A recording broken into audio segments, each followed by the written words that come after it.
Bonsoir à vous toutes et bonsoir à vous tous. C'est très heureux de vous retrouver pour ceux qui nous suivent en direct en ce dimanche 10 mai. C'est déjà la 53e édition de Bonsoir le Béarn et nous faisons ce week-end un tour complet de l'Europe à l'occasion de ce Bonsoir le Béarn transformé en Bonsoir l'Europe. Nous fêtons, vous le savez depuis hier, la journée de l'Europe. L'Europe, c'est quoi? 27 pays, une monnaie, une hymne, une devise et une journée européenne lancée depuis 1985 maintenant pour commémorer ce fameux 9 mai. Et on a rappelé hier toute l'importance de la déclaration de Robert Schuman au fondement même de l'Europe qui avait lieu le 9 mai 1950. Alors nous allons continuer en ce dimanche notre tour d'Europe. Nous serons dans quelques petites minutes en duplex avec Cork en Irlande, avec Setúbal au Portugal. Ce sont des villes qui, comme vous, font partie d'un réseau, le réseau Eurocities. Nous ferons d'ailleurs connaissance avec ce réseau important qui rassemble des capitales européennes qui ont l'habitude de travailler ensemble.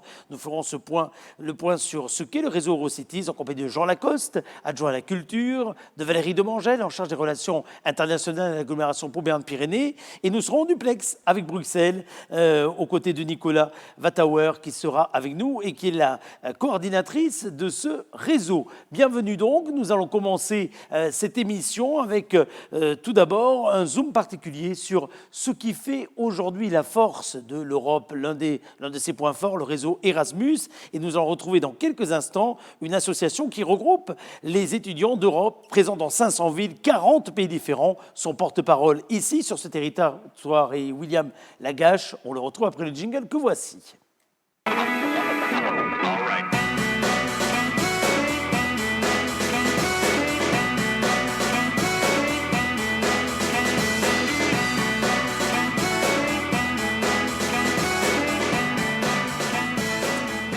Alors hier, dans l'émission de samedi, nous avons fait connaissance avec l'importance qu'il y avait au niveau de l'Université de Pau et des Pays de la Dour lorsqu'il s'agit de parler de l'accueil des étudiants venus des quatre coins de l'Europe. Nous allons poursuivre quelque part ce sujet avec notre invité du soir, William Lagache, qui est avec nous en liaison directe. William, bonsoir.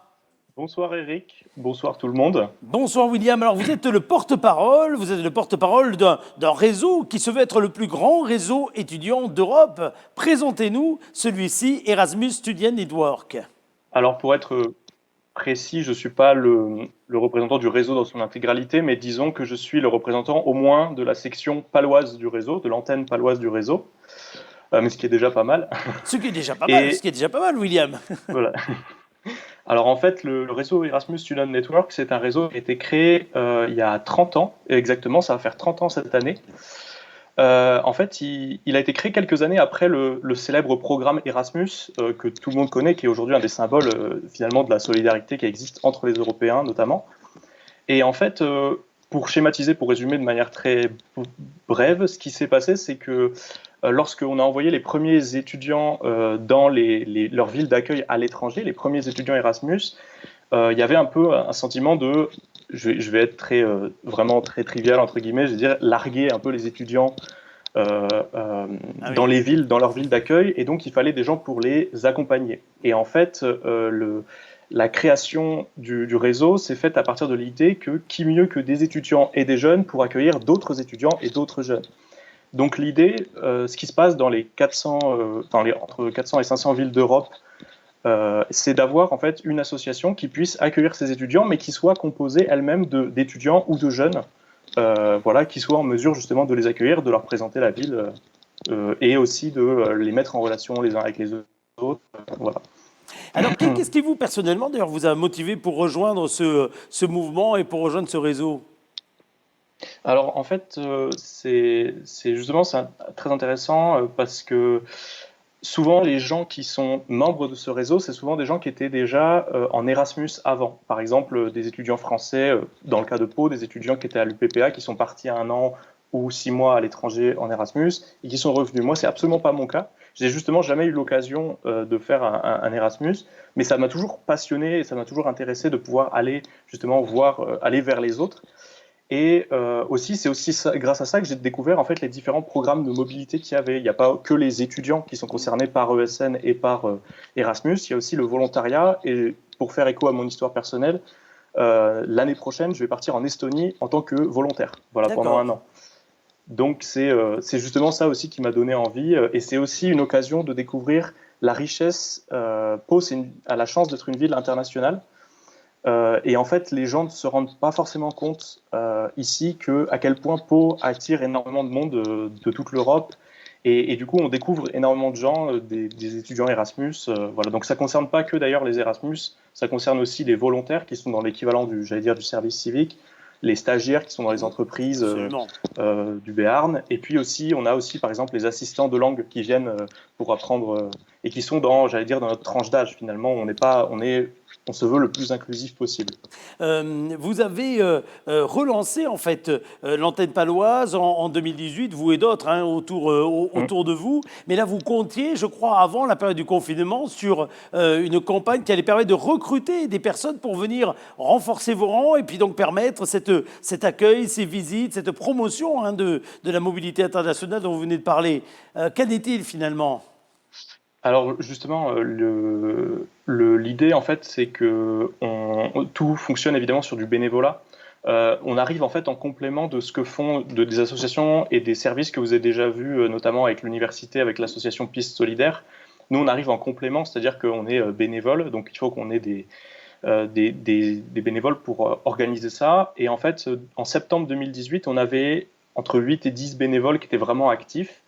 Cette année, on est passé entre 15 et 20 bénévoles. Donc déjà, on voit qu'on a bien progressé, mais on voulait profiter justement de l'année pour aller dans les classes, notamment à l'université, etc., pour justement encourager les étudiants palois intégrer, à intégrer l'association. Évidemment, avec le confinement, ce n'est pas possible. Eh oui. Donc du coup, on s'est dit que c'était une bonne idée déjà.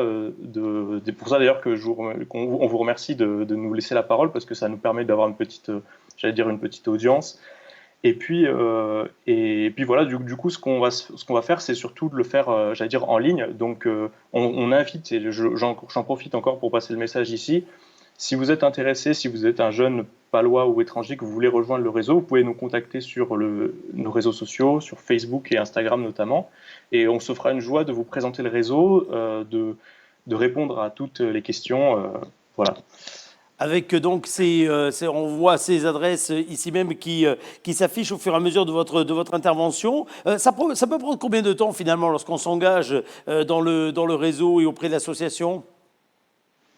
En fait, chacun participe selon le temps qu'il a à mettre à disposition du réseau. On n'est pas, c'est quelque chose qui est engageant au fur et à mesure qu'on prend, j'allais dire, du plaisir à faire ce qu'on fait. C'est-à-dire que petit à petit, par exemple, on va organiser des événements.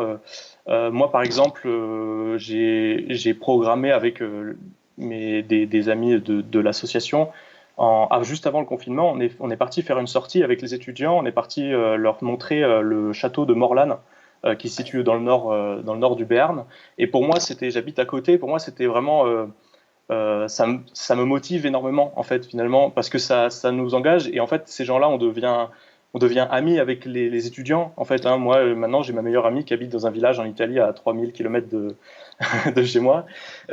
Donc finalement, on a tous cette motivation qui nous permet voilà, si vous allez pouvoir vivre une expérience qui est très intéressante et très enrichissante. Vous allez rencontrer énormément de gens qui sont d'horizons divers et variés, et vous allez pouvoir avoir plein de moments. Alors ça peut être des soirées étudiantes, ça peut être des visites culturelles, ça peut être... C'est d'ailleurs aussi une des richesses du programme Erasmus auquel on fait souvent référence, alors y compris dans le fameux film L'Auberge espagnole, ses suites, etc., etc., qui a popularisé complètement cet aspect, on va dire, des échanges, mais sans plaisanter. Les liens très forts hein, qui sont nés au travers de ces années d'Erasmus, ils continuent aujourd'hui, et cette richesse, quelque part, elle s'entretient au hasard, hein, au fil, oui, au hasard des rencontres. Et justement, je complète justement avec le réseau ESN en lui-même. Quand vous rentrez en fait dans le réseau ESN, vous rentrez dans un réseau, en fait, c'est près de 12 000 bénévoles à travers l'Europe. Ah oui. Et en fait, il y a une solidarité et un esprit de corps qui existe entre ce qu'on appelle les ESNers, c'est-à-dire les volontaires du réseau ESN.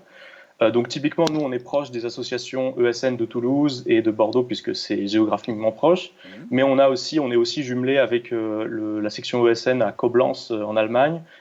On est aussi, même d'une manière générale, par exemple grâce aux réseaux sociaux, Si je me retrouve par exemple dans une ville en Europe, et ben, ma porte d'entrée, je connais personne, admettons, dans cette ville, bah, ça va être le réseau ESN. On a aussi une dernière chose qui est très intéressante, c'est aussi un des partenariats qui existent à l'échelle européenne. Parce qu'en fait, vous avez trois échelons dans le réseau. Vous avez un échelon international, qui est, enfin un échelon européen qui est basé à Bruxelles, une association européenne, et puis vous avez une association nationale et une association locale. Nous, l'association nationale, c'est ESN France, et eux sont soutenus par le ministère de l'Enseignement supérieur et de la Recherche, et s'occupent de coordonner. Et donc, pour dire qu'à cette échelle-là, on a différents partenariats. Donc, par exemple, nous, à l'échelle purement locale, on a des partenariats grâce à une carte qui permettent d'avoir des places de cinéma moins chères. Et ben, à l'échelle européenne, c'est la même chose, mais avec des vols en avion, par exemple. Voilà, ça facilite la vie. Voilà, c'est aussi ça qu'on essaye d'implanter, enfin, je veux dire, voilà, d'implanter à Pau plus largement. D'implanter à Voilà. Pau. Alors, qu'on n'hésite pas, on va vous remontrer une nouvelle fois les contacts, qu'on n'hésite pas à prendre contact avec vous pour s'engager dans votre réseau, vous retrouver du côté de vos réseaux sociaux, découvrir ce qui est avant tout une aventure humaine, d'ailleurs, à vivre au travers de ce réseau. Dernière question, William. Est-ce que vous avez peur que la période actuelle que nous vivons transforme justement cette facilité que nous avions de circuler aux quatre coins déjà de l'Europe d'ailleurs, et de tisser des liens d'échange extrêmement quotidiens? Alors, c'est une question très intéressante. C'est vrai que ça va limiter, d'une manière générale, l'action, enfin la mobilité, puisque nous, on encourage la mobilité. Après, je pense que ça ne coupe pas les liens pour autant, évidemment, grâce aux réseaux sociaux, on arrive toujours à rester en contact. Mais c'est vrai qu'il va falloir, je pense, repenser, peut-être voyager, peut-être moins voyager, mais plus, j'allais dire, rentrer dans un pays. C'est aussi, je fais écho encore à mon histoire personnelle. L'année prochaine, je vais passer un an en Estonie. Je suis plus du genre à rester pendant une année, faire un long séjour dans un pays étranger, plutôt que d'aller voyager tout le temps. Voilà. Je pense que c'est sur cet aspect-là que ça aura une incitation, c'est sur la fréquence des voyages, etc. Mais je pense qu'en termes de contact et de mise en relation, je pense que ça va plutôt bien se passer. Parfait. Merci beaucoup, William, en tout Voilà. cas. Et puis, merci également pour être un très bel ambassadeur du Béarn. On le voit non seulement au travers du drapeau qu'il y a derrière vous, mais on le voit également, je pense, au travers d'une affiche que vous avez juste derrière et qui, pour moi, évoque beaucoup de choses, qui montre à quel point vous êtes également un ambassadeur d'un événement phare du Béarn et du sport automobile en général, mon cher William. Oui, absolument. Alors, je fais partie du réseau des ambassadeurs du Béarn, qui a été lancé par la Chambre de commerce. Et puis, effectivement, j'aime beaucoup le sport automobile. Donc, voilà, c'est l'affiche du Grand Prix de Pau. Voilà, derrière moi. Ça faisait le trait d'union. Merci beaucoup en tout cas, mon cher William. Merci à vous. Alors dans quelques instants, chers amis, on va continuer notre tour d'Europe. Comme énoncé, nous allons continuer à visiter les villes qui font partie de ce réseau Eurocities dont nous avons fait connaissance il y a maintenant une semaine, samedi dernier. Ce réseau auquel adhère la ville de Pau, l'agglomération de Pau, d'ailleurs de façon très très récente. De quelle façon constitue le réseau? C'est la question que nous allons poser dans quelques instants à l'animatrice de celui-ci, Nicolas Wattauer. Ensuite, nous partirons direction le Portugal, Setúbal en particulier, puis nous rejoindrons l'Irlande avec Cork. Tout cela juste après le petit jingle que voici. Ne bougez pas.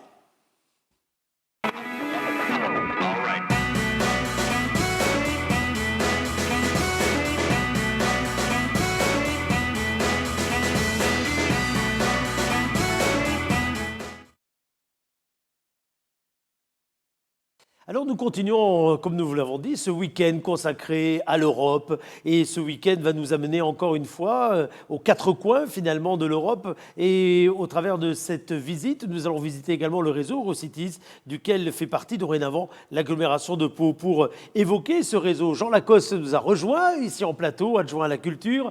Bonjour mon cher Jean Lacoste. Bonjour Eric. Nous verrons tout à l'heure avec vous, au travers des initiatives d'autres villes que nous allons visiter également, l'importance que prend la culture dans les échanges que vous pouvez avoir entre cités, entre cultures, et peut-être entre cités, entre cultures, donc au niveau pays, mais entre cultures également, ce que ça amène aux hommes et aux femmes qui habitent dans les différents territoires. Et vous nous direz également à quel point peut-être l'action culturelle avait toute son importance dans la période tout à fait particulière que nous venons de vivre et que nous allons continuer à vivre. Et puis Valérie Demangel est toujours avec nous, nous a rejoint comme la semaine dernière carrière. Vous êtes en charge de ces relations internationales et européennes, en particulier au niveau de l'agglomération Pau Béarn Pyrénées. Merci. Ce réseau Eurocities, vous nous l'avez présenté rapidement la semaine dernière, mais là nous allons accueillir dans quelques instants quelqu'un qui est une animatrice très importante de ce réseau, Valérie. Oui, effectivement, on a le plaisir d'accueillir aujourd'hui Nicola Vatauer, qui est la directrice des affaires institutionnelles et de la communication du réseau Eurocities, qui est un réseau extrêmement important et influent au niveau européen, qui regroupe près de, un peu plus, je crois, de 140 villes, mais elle va l'expliquer de façon approfondie, et qui est un réseau résolument innovant, qui travaille sur un certain nombre de sujets importants pour les villes, comme la neutralité climatique, la culture pour tous, les aspects sociaux. On est très fiers d'avoir pu adhérer à ce réseau. Je remercie Nicola d'être pour la deuxième fois en ligne avec nous à Pau, puisqu'elle a aussi participé au séminaire des cadres de la collectivité le 11 mars en visioconférence. Alors, des cadres au grand public, il n'y a qu'un pas, mais en tout cas, merci d'être avec nous en duplex, je crois, depuis Bruxelles. Nicola Vatauer, vous êtes directrice des affaires institutionnelles et de la communication de ce réseau dont vous allez pouvoir, en quelques mots, représenter les grandes lignes et insister sur ces traits caractéristiques. Oui, volontiers. Merci de m'avoir invité. Eurocities existe depuis plus que 30 ans maintenant. C'est effectivement le plus grand réseau des villes européennes. Notre travail est basé vraiment sur l'échange entre les villes pour faciliter à des villes d'apprendre à s'inspirer des exemples de ce qui se fait dans les autres villes, et aussi d'influencer le travail qui se fait au niveau des institutions européennes dans l'intérêt des villes. On travaille en effet sur tout ce qui est important pour les villes, parmi ça la culture, comme le vice-maire qui est là est responsable, mais aussi sur plein d'autres choses. Alors, quelles sont, on va dire, les grandes caractéristiques des villes qui adhèrent? Il y a une taille minimum au niveau de la population. Quels sont les critères finalement d'adhésion? Nous sommes le réseau des grandes villes européennes, je dis. On a plus que 140 membres des villes de grande taille. En Europe, ça vient des grandes villes comme Paris, Londres, Amsterdam, jusqu'aux moyennes villes, comme je dis Dortmund en Allemagne ou les villes finlandaises. Mais on travaille aussi avec les partenaires des plus petites villes qui s'engagent dans un certain secteur de leur intérêt, comme l'environnement ou le social. De quelle façon un groupe ainsi constitué de villes a sa place, a son influence, et j'emploie volontairement le mot, vis-à-vis des grandes instances de décision européennes qui existent, que ce soit le Parlement, la Commission, par exemple? Oui, tout simplement, on établit des bonnes relations de travail. On a une grande expertise dans le réseau. Les villes ont des experts dans tous les domaines. Et comme ça aussi, c'est possible de venir, d'aller aux institutions, au Parlement et spécialement aussi à la Commission, et de leur offrir de l'expertise sur ce qui se passe. Alors, s'il y a par exemple des groupes de travail sur la mission climatique des villes maintenant, sous le programme Horizon 2020, c'est effectivement parmi les villes que les différentes avenues s'explorent pour développer ce programme pour l'avenir. Est-ce que la période tout à fait particulière que nous venons de vivre, cette crise, et encore elle n'est pas derrière, hein, j'emploie le passé pour le déclenchement, mais malheureusement le futur n'est pas écrit, mais est-ce que cette période, quelque part, a été riche en échanges? On sent bien que tout le monde était quelque part dans l'inconnu pour savoir comment réagir face à cette situation inédite. Est-ce que les villes ont pu, entre elles, s'inspirer, regarder ce qui se passait ailleurs, travailler ensemble peut-être sur des solutions qui fonctionnaient à tel ou tel endroit? Tout à fait, c'était encore plus important qu'avant. Avant, on a travaillé plutôt en réunion où les différents experts des villes venaient pour s'échanger Et maintenant, on est obligé d'aller sur les online, sur les niveaux au niveau digital. Et on a pris chez Eurocities, je veux parler de deux mesures qu'on a mis en place. Une, c'est la plateforme qui s'appelle COVID News. Cette plateforme, c'était pour faciliter l'échange et l'inspiration sur les différentes initiatives que les villes ont prises entre eux. Notre travail, c'est toujours pour faciliter l'échange entre les villes, les expériences. Alors là, on a cette plateforme sur le web, COVID News, depuis mi-mars. On a développé et installé ça très, très vite. On a jusqu'à maintenant, alors dans les 6 semaines qui ont suivi, 500 exemples de plus que 100 villes avec 40 000 vues.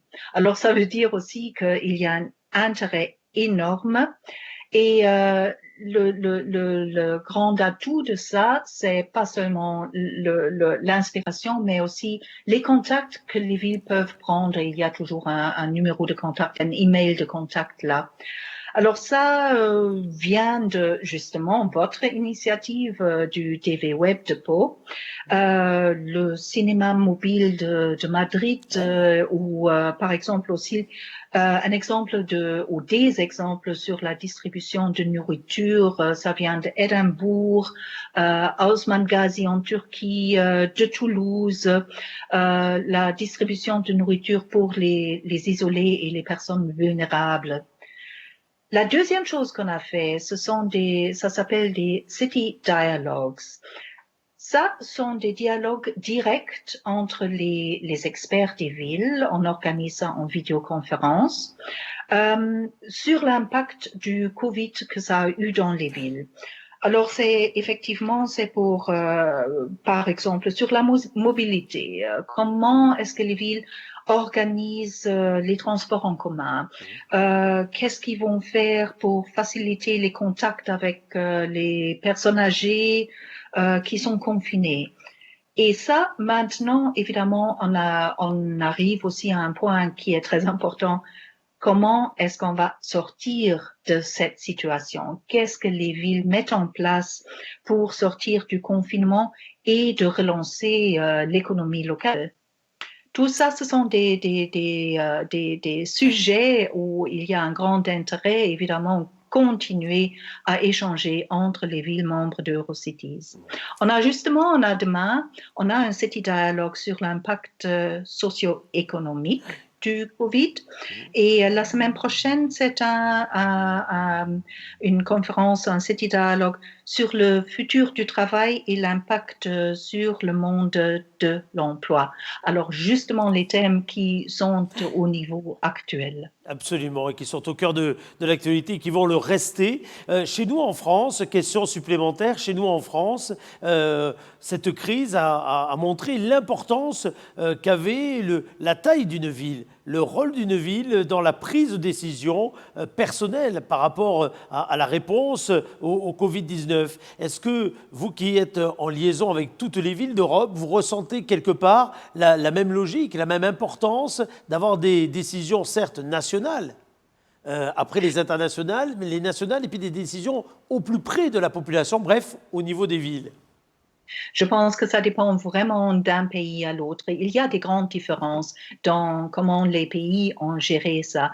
Mais au niveau local, c'était tout à fait la ville qui a dû gérer la situation. Alors, si on regarde en Allemagne, il y a une autre approche et il y avait des différences entre comme il y a un système fédéral, il y a des différences entre les différentes länder. En France, c'était plutôt centralisé, mais même quand on a un système plus centralisé, il y avait des responsabilités locales que les villes doivent gérer. Et si on regarde en Suède, il y avait aussi des différences entre les plus petites villes et la grande ville de Stockholm, comment il faut faire face à la situation. Merci en tout cas d'avoir été avec nous en liaison, Nicolas Watermauer. On va participer dans quelques instants à un véritable tour d'Europe avec d'autres villes membres du réseau qui vont échanger avec nous. Mais c'était très intéressant de vous avoir pour bien expliquer le contexte de ce groupe auquel Pau a adhéré récemment. Finalement, Valérie Demangel le rappelait l'autre jour, c'est en quelque sorte l'un des petits derniers, l'un des petits poussés, l'un des petits derniers du groupe, dans le sens calendaire du terme, simplement calendaire. Oui, la date d'adhésion entérinée par le comité exécutif d'Eurocities, c'est 17 mars, donc c'est tout récent. Et en tout cas, je crois qu'il y a une vraie fierté à adhérer à ce groupe et un vrai intérêt. Merci beaucoup en tout cas d'avoir été avec nous pour ouvrir cette émission spéciale. Merci. Merci à vous. Merci depuis Bruxelles. Donc, Jean Lacoste. Le domaine de la culture fait partie de ces domaines où on imagine bien qu'il y a en effet une richesse dans les échanges, dans les inspirations des uns des autres, dans le brassage, dans ce que ça a de plus positif en termes de mots, de ce qui fait l'identité de chaque pays et qui se partage quelque part. Vous pensez cela et dès le début, ça a été quelque chose qui vous a animé dans le fait d'adhérer à ce groupe ? Absolument. Mais moi, je voudrais rebondir sur ce que vient de dire Nicolas à l'instant. Et vous avez insisté sur le fait que c'est une véritable fierté pour notre ville, notre métropole, de faire partie maintenant de ce réseau des Eurocities depuis très peu de temps. Valérie l'a rappelé, la mi-mars. Et nous sommes déjà là. C'est-à-dire que moins de 2 mois après, on est déjà présent et très actif dans ce réseau. Alors, avant d'évoquer la question de la culture, Pau devait adhérer et se rapprocher, avoir une visibilité européenne. Pourquoi ? Parce que, vous le savez aussi bien que moi, dans sa génétique, Pau a d'abord la vocation à être une capitale, elle a été historiquement une capitale, mais Pau a aussi dans son histoire eu une importance internationale et européenne. Rappelez-vous, tout ce qui a fait la richesse de notre ville et son histoire au XIXe siècle, c'était une plateforme qui recevait l'ensemble des communautés anglaises, russes, même au-delà américaines. Donc on avait ce tropisme-là et cette volonté-là. Alors vous me parlez de la culture, mais finalement, lorsqu'on veut rapprocher 2 individus ou lorsqu'on veut rapprocher 2 peuples, le meilleur moyen, c'est de jouer sur l'émotion. Oui. L'émotion, c'est ce qui, vous et moi, va nous rapprocher lorsqu'on est face à une belle toile ou lorsqu'on assiste ensemble à un concert. Et l'émotion de partager un événement culturel, c'est tout de suite le lien et la possibilité de rapprocher 2 individus, 2 communautés humaines ou plusieurs peuples entre eux. Donc l'importance de la culture est centrale dans ce rapprochement et nous considérons à Pau que, d'ailleurs nous avons été un peu élus ou choisis sur notre politique culturelle innovante et inclusive. Et ça a été pour nous, Valérie et moi, qui sommes allés plaider la cause de la ville, une très très grande fierté. Mais voyez-vous, pour rapprocher les individus, la culture est un vecteur extrêmement facile, rapide et qui peut produire des merveilles. Alors il y a les émotions partagées, il y a les moments vécus en effet en commun, et puis il y a ces moments de travail également, parce que mine de rien, les choses se construisent, on n'est pas que spectateur, on est aussi souvent acteur, et je crois que vous avez d'ores et déjà en tête des projets en construction, en tout cas des envies de projets en construction. Absolument. Il y a une cellule qui s'est constituée au service culture et autour de Valérie, qui bâtit et qui adhère aux projets qui nous sont proposés. Et pour vous dire en quelques mots, depuis 2 mois que nous faisons partie de ce réseau des Eurocités, nous participons au Forum Culture des Eurocités, la commission culture en quelque sorte des Eurocités, pour que nos téléspectateurs comprennent mieux les choses. Et nous avons déjà démarré des projets avec un certain nombre de villes, des Eurocities, par exemple un projet autour de notre richesse patrimoniale, mais il y a d'autres projets qui sont dans les tuyaux. Les Caminos constitueront certainement, parce que nous sommes là dans une politique innovante et en tête de pont, un véritable moyen de rapprocher la ville de Pau avec d'autres cités européennes. Jean Lacoste, Valérie Demangel, la culture, ce sont également ce sont des rendez-vous, des événements qu'on partage, qu'on vit ensemble. On voit bien, on l'a bien entendu d'ailleurs dans les propos précédents, qu'aujourd'hui on ne peut pas se rassembler, et pourtant avec le digital, il y a d'autres façons de vivre des émotions, de les partager. On en a ici un exemple parmi d'autres. Ça veut dire que dorénavant, il va falloir encore plus composer avec cette nouvelle façon, peut-être de moins se rassembler, de moins se rapprocher, de moins être ensemble, mais mine de rien de faire cohésion par d'autres moyens. Je pense d'abord qu'on va très rapidement, et j'espère avoir la possibilité de se rassembler à nouveau pour partager ensemble des concerts, des pièces de théâtre, des expositions. Mais vous avez raison de dire que cette crise finalement, parce que de toute situation de crise, dans tout mal naît un bien, nous aura appris, et ici dans cette ville, peut-être avant certains autres, et moi je profite à nouveau de l'occasion de vous rendre hommage d'avoir avoir été très réactif avec cette Web TV qui a été identifiée d'ailleurs par les Eurocités. Mais tout à fait, vous l'avez partagé d'ailleurs avec le réseau des Eurocités. On a vu à quel point d'ailleurs elle avait été appréciée par vos différents interlocuteurs. Absolument, mais cette crise nous aura permis de mettre en place des projets culturels numériques, des projets culturels virtuels. C'est ainsi par exemple que le service culture a mis en place un véritable festival numérique avec des expositions qui je crois démarrera jeudi. C'est ainsi que nous participons aux côtés d'autres villes des Eurocities pour la fête de l'Europe à une mosaïque de chants autour des volontaires de notre chœur, de l'OPPB. C'est ainsi que nous avons mis en place, nous sommes en train de travailler à une fête de la musique, on aura l'occasion d'y revenir Eric, qui sera une fête de la musique qui utilisera effectivement le média digital et le numérique.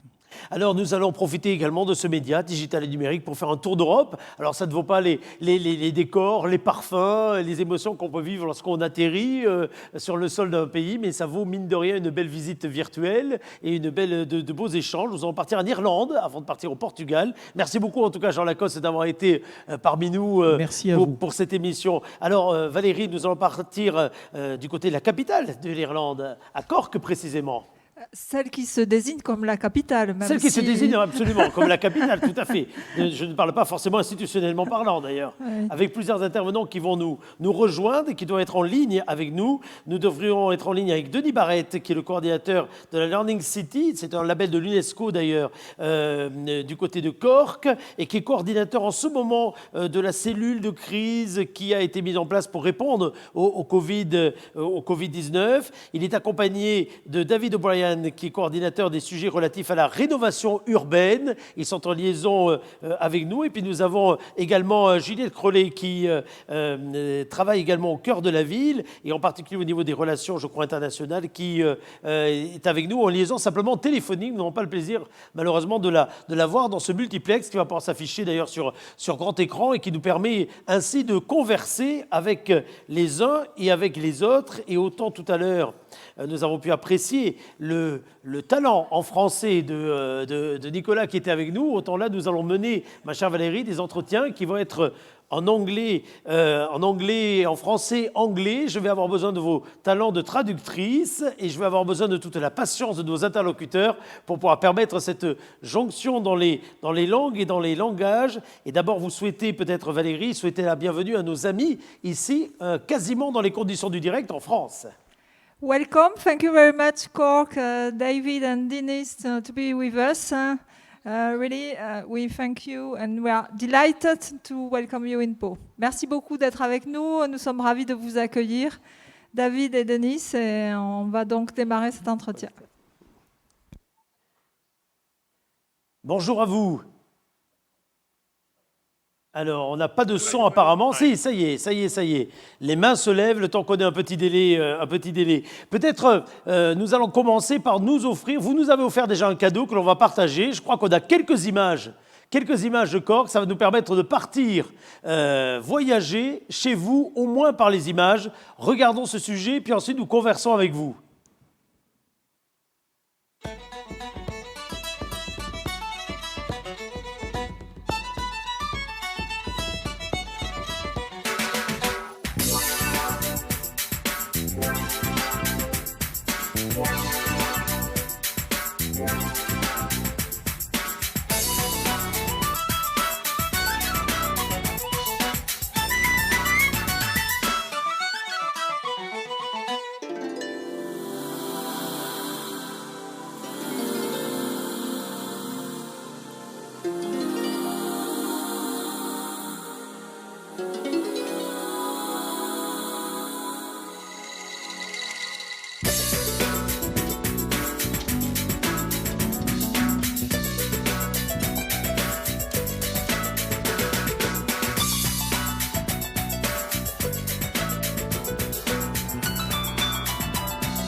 Voilà ces très très belles images. Merci en tout cas à tous les deux d'être avec nous en liaison. Denis Barrette, je vais vous demander peut-être une petite présentation de la ville suite aux images que nous venons de voir. Et au travers de votre présentation, vous nous direz peut-être également de quelle façon la crise du Covid-19 a impacté celle-ci.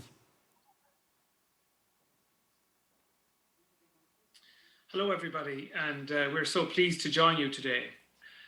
Cork is the second largest city in the Republic of Ireland, still in the EU, as you know.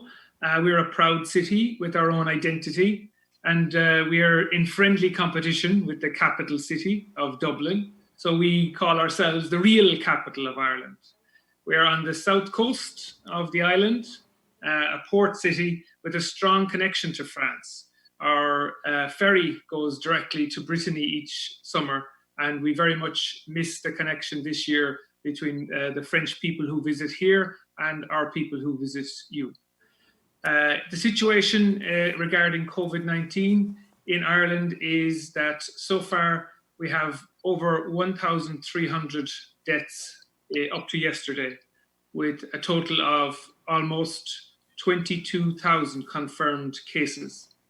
In Cork City, that represents 5.4% of the total, 1,177 cases in total, in our city population of 250,000 people. This compares to Dublin, where over half of the cases, 50% almost, in the population there of 1 million. And we are under full lockdown since the 27th of March. Valérie Domangel, je vais vous demander un petit résumé peut-être de ce qui a été dit par notre interlocuteur qui, on le rappelle encore une fois, normalement fait partie de qui a d'autres responsabilités, mais qui là est spécifiquement en charge de la cellule qui répond dans l'urgence à la crise du Covid-19 à Cork. Alors, il nous a rappelé que Cork est la deuxième plus grande ville d'Irlande. C'est un port et qu'ils sont extrêmement fiers de leur cité, avec une très très forte identité. Ils s'appellent d'ailleurs eux-mêmes la véritable capitale d'Irlande. Ils ont une relation très très forte avec la France. Il y a un ferry direct, une connexion en ferry avec la Bretagne tous les étés. Et Cork est jumelé d'ailleurs avec la ville de Rennes. Pour ce qui concerne la situation du Covid-19, en Irlande, il y a eu 1339 morts jusqu'à hier, 22 000 cas confirmés.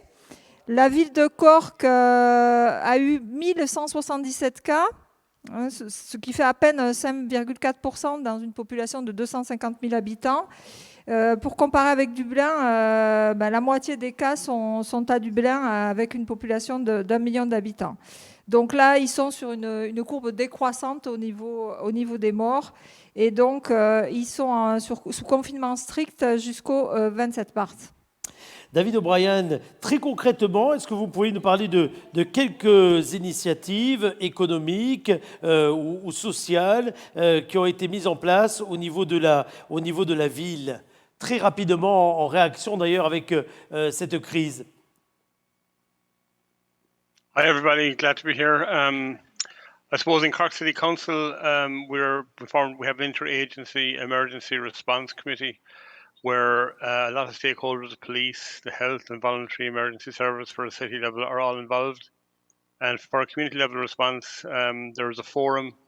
And what we actually did was we divided the city into 16 regions. So we have 16 area response teams. We have the unique situation in Cork that our city boundaries have been expanded since June of last year. So this whole process has had the benefit of having a bonding for all of us where we have additional contacts with people. So some of the initiatives that we have undertaken in relation to supporting communities during this crisis, we started off by establishing a generic email address, which is community@corkcity.ie for communications with the public.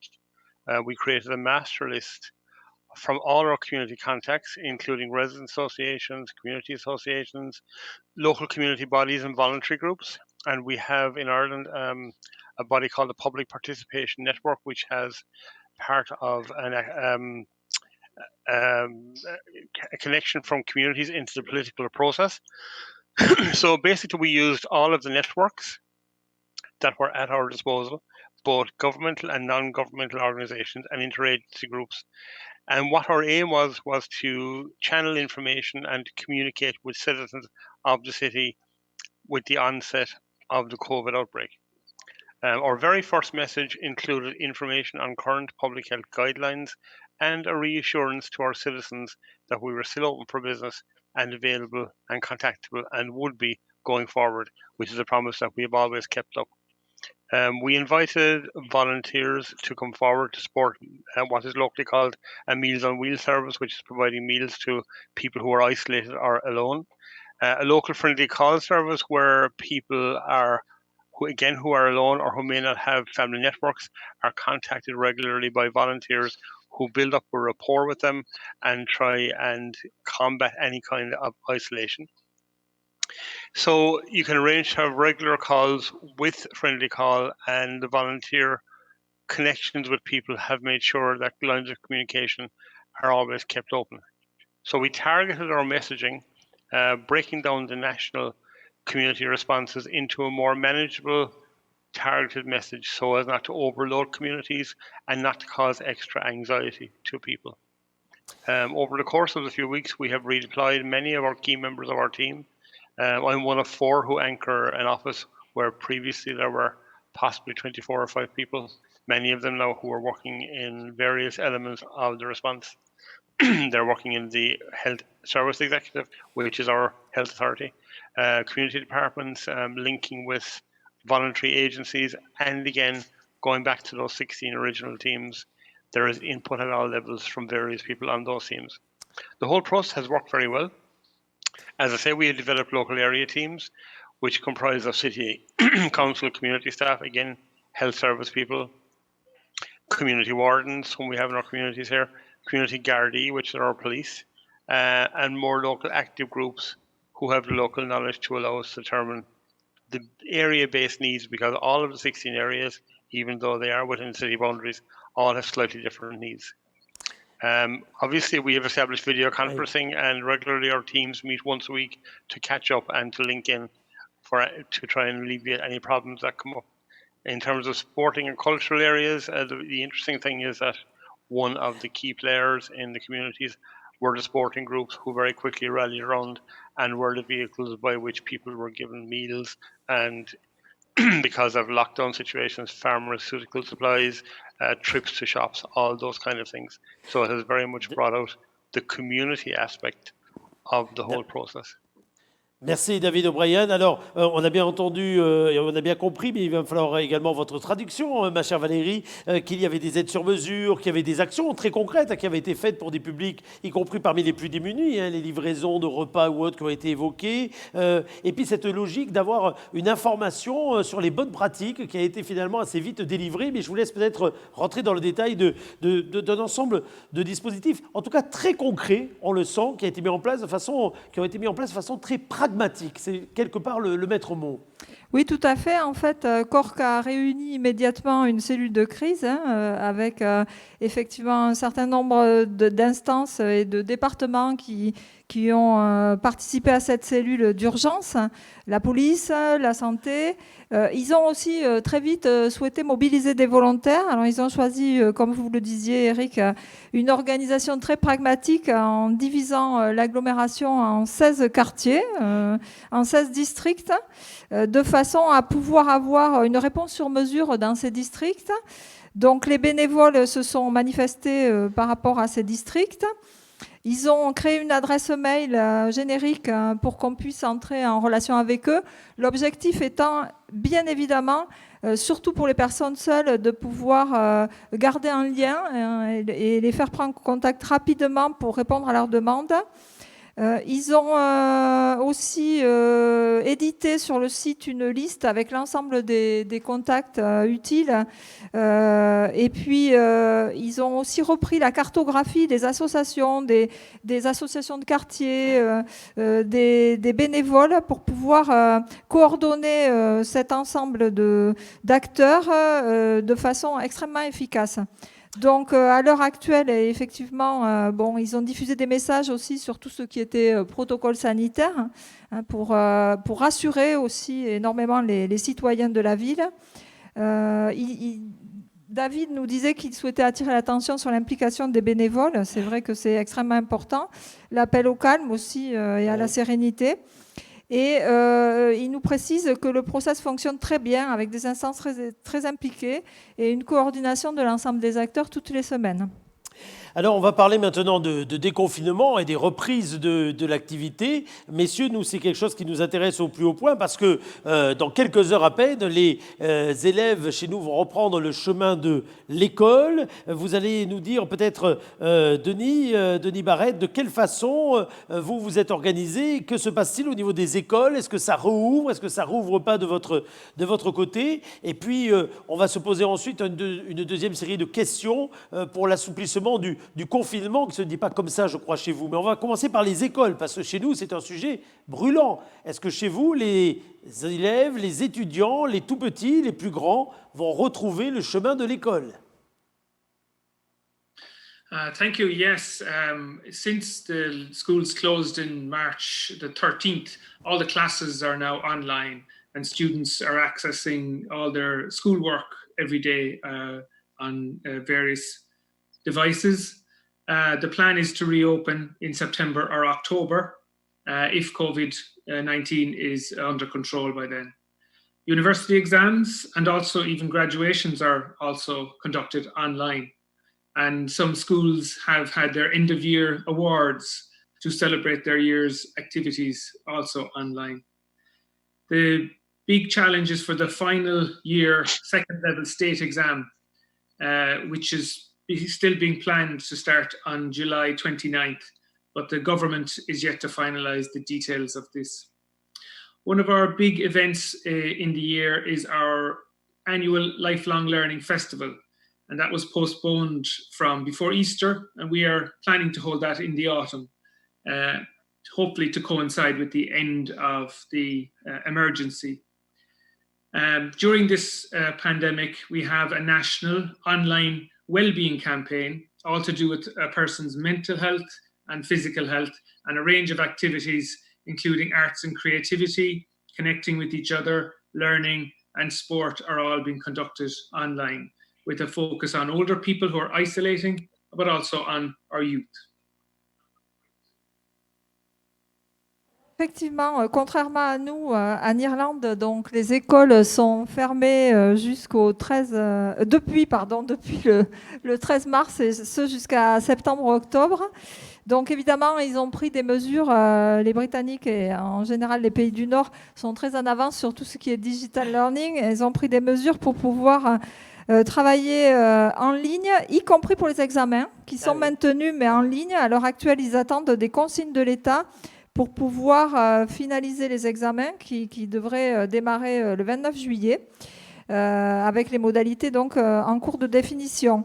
Ce qui veut dire que les étudiants ne sont pas en vacances, loin de là. Il évoque aussi le festival annuel de Cork, qui est le Learning Festival, puisque Cork est une ville labellisée par l'UNESCO, hein, on tient à le dire, où il fait bon étudier, notamment pour les Français qui veulent se former en langue. Et ils l'ont reporté, justement, c'était prévu à Pâques, à l'automne. Denis évoque aussi cette campagne très intéressante nationale de communication autour du bien-être de l'ensemble de la population, à la fois mentale et physique. Donc avec une promotion de l'art, de la créativité, de l'apprentissage, et tout ça en se connectant aussi. Donc avec un focus particulier sur les personnes plus âgées ou isolées, hein, ou alors sur les très jeunes gens. Merci beaucoup pour cette traduction. Denis, pour les autres événements, parce que là on a parlé de cet événement particulier, mais pour les autres événements culturels, sportifs, etc., quelles sont les perspectives qui sont les vôtres dans votre pays? Est-ce que les regroupements sont possibles? Si oui, à quel horizon? Yes, just last Friday, May 1st, the government published our plan to reopen everything in the country. And the plan is to do this slowly over 5 stages, with each stage after 3 weeks, if the virus figures remain under control. With the 5th stage beginning on August the 10th. Our cultural events are remaining only online, unfortunately, because we are a proud sporting city. No plans are confirmed yet for sport. Discussions are ongoing, and our national games and our soccer and rugby is being planned to happen behind closed doors with empty stadia. C'est intéressant, Valérie, des étapes toutes les 3 semaines, une planification qui permet de faire le point régulièrement avec une date possible de réouverture. Si toutes les 3 semaines, les étapes sont bien passées, c'est une approche, là également, j'ai presque envie de dire, très pragmatique. Oui, tout à fait. Donc, effectivement, le gouvernement a publié le 1er mai son plan de déconfinement. Vous notiez tout à l'heure que les Anglais parlent d'enfermement. C'est assez intéressant. Donc, 5 étapes de 3 semaines chacune. La dernière débutant donc le 10 août. Avec pour le moment effectivement des événements culturels qui restent en ligne jusqu'à cette date-là. Et toujours pas de réouverture des équipements sportifs ou des événements sportifs qui vont devoir se jouer à huis clos. Ce que nous a précisé Denis, effectivement, c'est qu'il faut que pour franchir chaque étape, que les chiffres soient bons et restent sous contrôle en termes épidémiques. David O'Brien, est-ce que vous avez peut-être un autre sujet à aborder ou peut-être quelques exemples de choses qui ont été mises en ligne ou d'activités qui se sont transformées justement pendant cette période et qui sont, mine de rien, dorénavant dans le calendrier des habitants de votre ville? Yeah, I suppose, as I said to you already, the city was divided into 16 areas, each with an area team and directing the community response. But as an ever-evolving situation, we had various lines of communication, but we discovered that there was a very strong feeling that we were not properly connecting, particularly with older people and with those who don't use digital means, smartphones, emails, and so on. Who probably wouldn't have access to the social media. All of those modes were very helpful with a large section of the community, but we were conscious that there was quite a sizable section of older people, particularly, who were not being linked in this way. So we launched a newsletter, which is very simple. It is sent twice a week. It has literally 2 sides of a page. One side has useful phone numbers and contact numbers. It reminds people of the contact line and of the help that is there. And on the other side, there are differing pieces of information that are passed on twice per week. There are also individual mailings that we do to people in hard copy, as well as circulating material by email.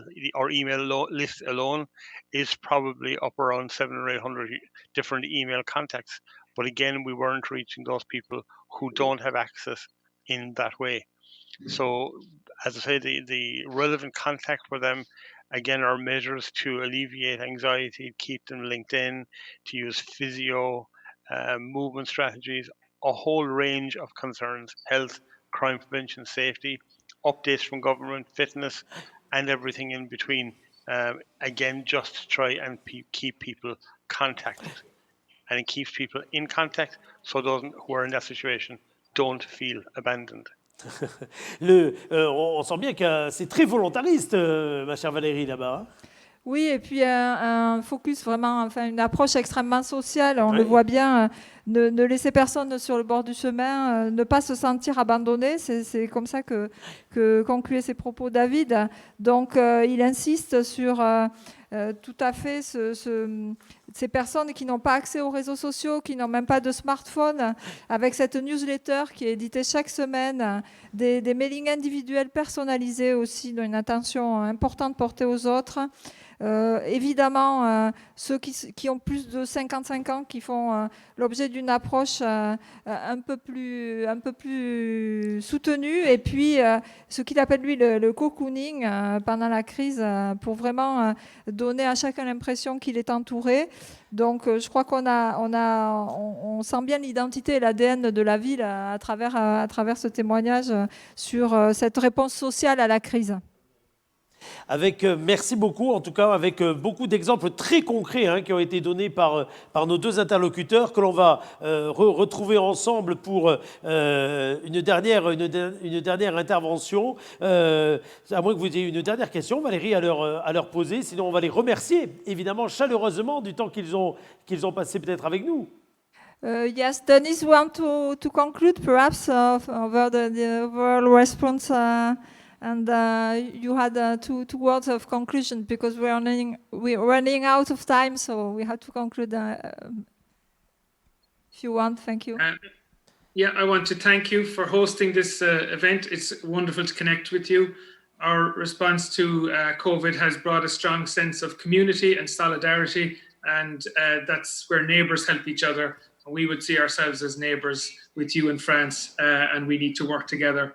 It's one world at this time. So merci beaucoup and à bientôt. Merci beaucoup également, et merci d'avoir insisté sur en effet cette notion de solidarité et de richesse, quelque part des échanges. Ça fait partie de l'ADN de ce réseau auquel vous adhérez, mais on voit bien de façon très concrète qu'il est mis à contribution dans la meilleure façon qu'il soit d'ailleurs, au travers de cette richesse d'échanges. Merci également à celle qui a permis de faire cet entretien, qui était en liaison avec nous, Susanna, mais qu'on n'a pas entendu, mais qui est une cheville ouvrière très importante dans le réseau. Juliette qui était en liaison avec nous et qui est une cheville ouvrière très importante de ce réseau. Oui.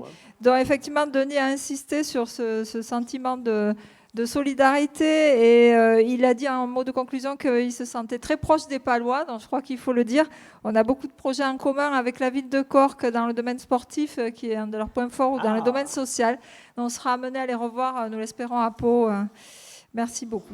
Merci beaucoup. Alors, j'ai fourché presque involontairement dans les prénoms, mais la parole est allée plus vite que l'esprit, puisque maintenant c'est Susanna qui va prendre la relève. Susanna Ulrich, c'est la directrice des affaires internationales de la ville de Setúbal au Portugal. Donc nous allons passer de l'Irlande au Portugal. Nous étions à Bruxelles tout à l'heure. Nous continuons donc notre visite de ces capitales européennes qui font partie de ce réseau. Peut-être quelques images d'abord à partager ensemble, quelques images venant du Portugal qui vont nous faire chaud au cœur. Voici la ville de Setúbal. Regardez.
Quelle magnifique, magnifique ville que celle de Setúbal où nous allons nous rendre sans plus tarder pour retrouver cette année la directrice des affaires internationales. Il s'agit de Susanna Ulrich. Bonjour. Bonjour. Valérie Demangel va vous accueillir également, est avec nous en plateau et va vous saluer. Bonjour Susanna, merci d'être avec Bonjour Valérie, nous. comment ça va? Ça va très bien, merci, merci J'ai Susanna. essayé de créer un petit fond naturel, mais évidemment, je suis chez moi, à la maison. Oui. Évidemment, alors justement, on va faire connaissance avec la ville et puis la façon dont celle-ci a réagi, comme le pays d'ailleurs, hein, à cette crise du Covid-19. Peut-être d'abord un premier mot de présentation pour compléter ces images qui donnent forcément envie de venir vous voir, alors même qu'on est dans une période où on ne va pas pouvoir le faire tout de suite, hein, on est bien conscient des choses. Mais quelques informations supplémentaires sur cette ville, Susanna, qui est la vôtre. Voilà, comme vous avez vu, c'est une ville très riche, très dynamique. C'est une ville avec beaucoup d'histoire, avec beaucoup de traditions. En effet, c'est un des plus grandes villes du Portugal. 125 000 habitants. C'est pas très grand en comparaison avec la France, mais pour le Portugal, c'est déjà une ville de grande. Nous sommes très près de la capitale, de Lisbonne, 40 km. Et notre territoire a une particularité. Nous avons une richesse naturelle très grande parce que 2/3 de notre territoire, ce sont des réserves naturelles. D'un côté, nous avons la Rábida, c'est une petite montagne, et de l'autre côté, l'estuaire du Sado, le fleuve où il y a des dauphins qu'on peut regarder pendant toute l'année avec les bateaux. On peut faire des voyages sur le fleuve et voir les dauphins. Et voilà, on a aussi des personnages très importants pour l'histoire portugaise.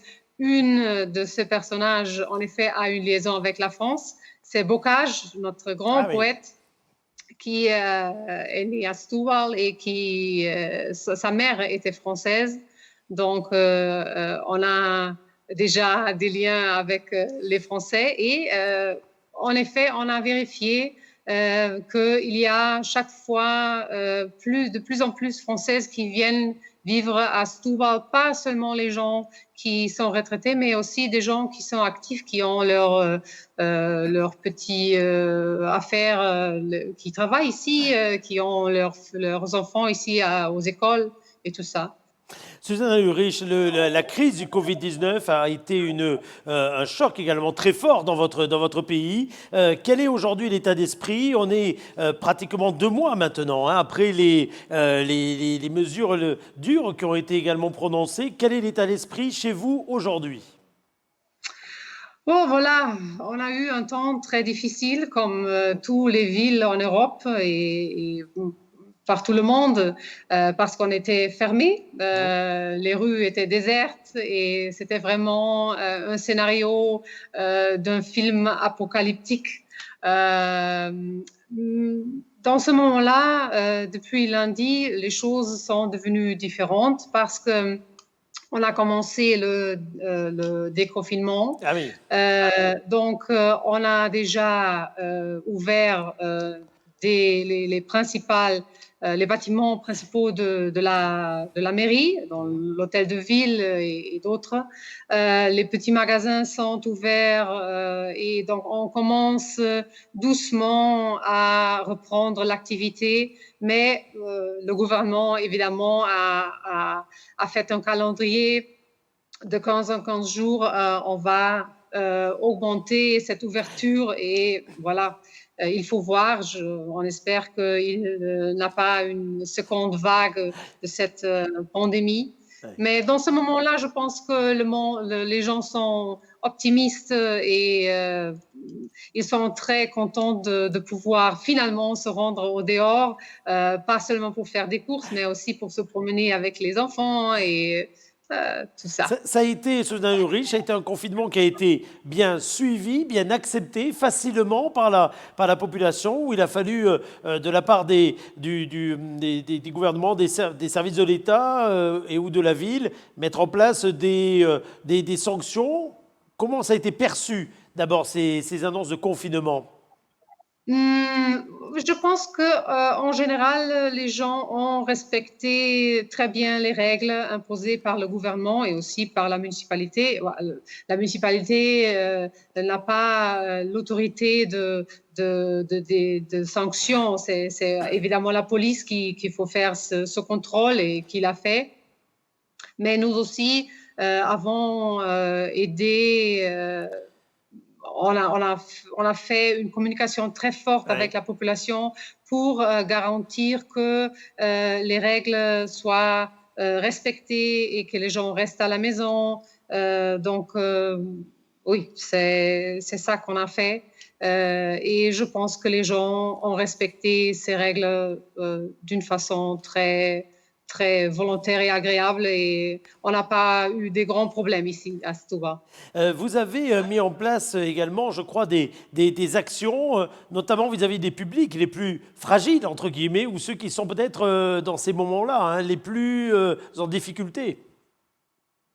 Oui, comme tous les villes, nous avons des gens, des groupes vulnérables, des personnes âgées, et on a créé des lignes de soutien, on a créé des groupes de volontaires qui aident ces personnes, et on a aussi fait des projets que... Bon, plus tard, je peux vous parler de ce projet pour entretenir les gens et pour donner une attention spéciale à ces groupes vulnérables. Avec peut-être quelques exemples que vous pouvez nous donner, puisqu'on est aujourd'hui dans le cadre de ces coopérations et de ces écoutes entre les villes, qui regardent ce que chacune fait, quelques initiatives. Je vous laisse en choisir peut-être 2 ou 3 parmi tout un catalogue d'initiatives que vous avez mis en place au niveau du Covid. Je vous en prie. Oui, peut-être une chose très intéressante, c'était une initiative qui s'appelle Solidarité entre lignes. On a chaque année un événement qui s'appelle les Marches de Setúbal. Et c'est un défilé des groupes culturels dans des costumes, et cette année, malheureusement, on ne peut pas le faire. Et les couturières qui font normalement ces costumes se sont disponibilisées pour faire... voilà, vous avez là des images. On a quelques images que vous nous avez fait passer, absolument, de quelques-uns des projets. C'était pour le commerce, donc on a créé une plateforme pour montrer aux gens où ils peuvent acheter des choses. Ça, ce sont les poupées qu'on a créées. Poupées contre Covid, c'est un ensemble d'illustrations aux thèmes divers pour sensibiliser les résidents.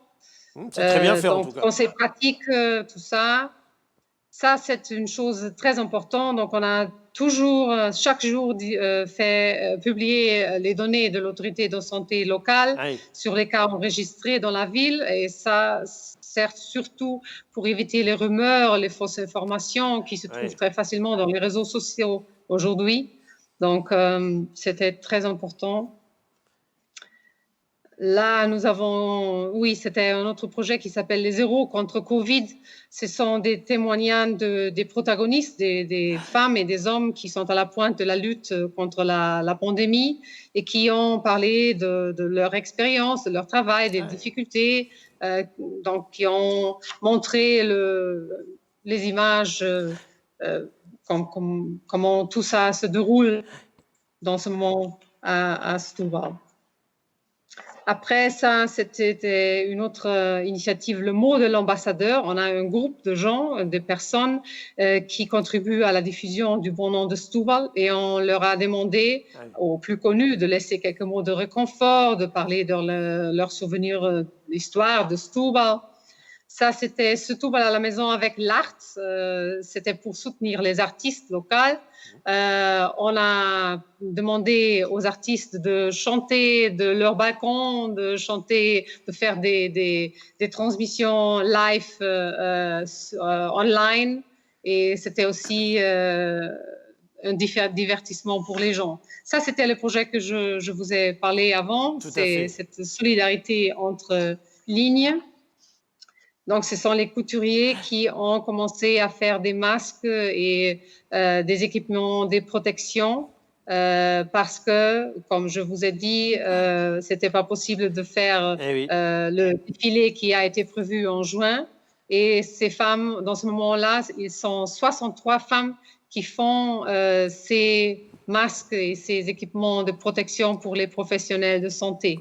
Un projet très intéressant qui a aussi été montré à la télévision portugaise. Et ça, c'est une...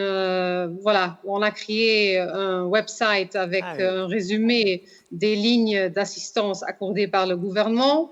Et notre bureau d'appui aux entrepreneurs a aussi comblé le fossé avec les associations professionnelles locales afin qu'elles puissent être traitées de manière appropriée pendant cette phase d'activité en déclin, parce que comme vous pouvez imaginer, il y a beaucoup de problèmes et beaucoup de préjudices C'est clair, dans le commerce local. économique, bien sûr. Et ça, c'est le chef du jour. C'était un projet pour dynamiser la gastronomie qui présente des recettes faites pour les chefs des restaurants. Chaque professionnel enregistre sa recette à la maison et on la diffuse chaque jour. Et là, vous pouvez vous pouvez essayer de le faire à la maison. Ah ben ça donne envie, ça donne envie, je vous confirme. Oui, la gastronomie, en effet, à Setúbal, c'est très fameuse. Ah oui, absolument, absolument. En tout cas, on voit que les initiatives ont été riches, nombreuses, que vous avez utilisées. Alors, chez nous, on a ce rendez-vous, mais il y a plein d'autres initiatives également, et on voit bien que tout le monde est quelque part dans la même logique. C'est-à-dire que dorénavant, on essaye de faire le lien avec le digital, alors même que le lien physique, il est dorénavant impossible et quoi qu'il en soit, compliqué. Oui, bien sûr. Dans ce moment-là, on est en train déjà d'avoir des rendez-vous avec les citoyens, mais comme vous savez, le gouvernement l'a imposé. On ne peut pas avoir des fêtes, on ne peut pas avoir des initiatives avec des grands groupes de personnes. Vous savez jusqu'à quand, d'ailleurs, Susanna Ulrich, vous savez jusqu'à quand? En tout cas, c'est interdit, les grands rassemblements chez vous? Oui, c'est toujours interdit. Oui, c'est encore pas possible de réunir. Je pense que dans ce moment-là, on peut faire des réunions avec 10 personnes, avec une distance entre eux, évidemment. Mais ça c'est le maximum qu'on peut tout ce qui est culturel, mettre dans une salle. Mais tout ce qui est culturel, tout ce qui est artistique, les théâtres, les concerts, etc., tout ça, c'est fermé. Mais est-ce qu'il y a eu déjà des annonces ou des prémices d'annonces de réouverture chez vous? Ou c'est beaucoup trop tôt? Il faut attendre. Dans ce moment-là, on espère que le plus tard, en septembre, on peut reprendre toutes ces activités. On va essayer de le faire peut-être un peu plus vite, mais on ne sait pas. Ça dépend évidemment du développement de cette crise. Heureusement, si on a la fortune et il n'y a pas une seconde vague de cette épidémie, je pense que peut-être même juin, juillet, c'est possible de faire de petits événements culturels, de petites initiatives, mais je pense que les grands événements, ils ne vont retourner qu'en septembre, octobre peut-être, l'automne. Chez vous, depuis les premières parties de déconfinement là, qui ont commencé donc, il y a quelques jours, on circule masqué, première question. Et puis deuxièmement, est-ce que ce déconfinement, il concerne également les enfants? Bref, est-ce que les enfants sont retournés à l'école ou est-ce que la rentrée de septembre est l'horizon pour vous? D'accord. D'abord les masques, donc c'est obligatoire. Si vous vous rendez à la mairie, à un supermarché, il faut il faut prendre une masque, donc c'est obligatoire. Et aussi les distances entre les gens, c'est aussi obligatoire. En ce qui concerne les enfants et l'école reste fermée. pour la plupart des enfants. Donc, presque tous les enfants sont encore à la maison. Ils ont l'école c'est fait online et seulement le 10e, non, les 11e et 12e années scolaires, ce sont les seuls élèves qui sont retournés à l'école cette semaine. Parce que ce sont les gens qui se préparent pour l'université et donc on a décidé que, pas nous, mais le gouvernement a décidé d'ouvrir les écoles seulement pour ces enfants. Et aussi, évidemment, pour les enfants des gens qui garantissent les services minimum, donc les gens qui font le nettoyage des rues et tout ça. Donc, on a des écoles ouvertes pour ceux pour ces enfants, mais la généralité, la plupart des enfants restent à la maison. En fait, c'est l'inverse de chez nous. Chez nous, ce sont les plus jeunes qui reviennent à l'école là et les très grands ne vont pas reprendre le chemin du lycée ou de l'université, encore pas pour l'instant, en tout cas pas pour l'instant. Vous avez senti que cette période, en tout cas, allait transformer durablement les relations entre les habitants et la collectivité que vous représentez ? Oui, je pense que on a vérifié un grand sens de solidarité entre les gens. On a pu voir que réellement il y a eu beaucoup de gens qui nous ont demandé où est-ce qu'on peut aider, qu'est-ce qu'on peut faire. On a tout de suite eu des groupes de volontaires qui nous ont aidés. Donc il y avait un esprit de solidarité très fort. Et même à la distance, on se sentit toujours près l'un de l'autre. Donc c'était sympathique de voir que on a utilisé tous ces moyens online pour maintenir les relations entre les gens.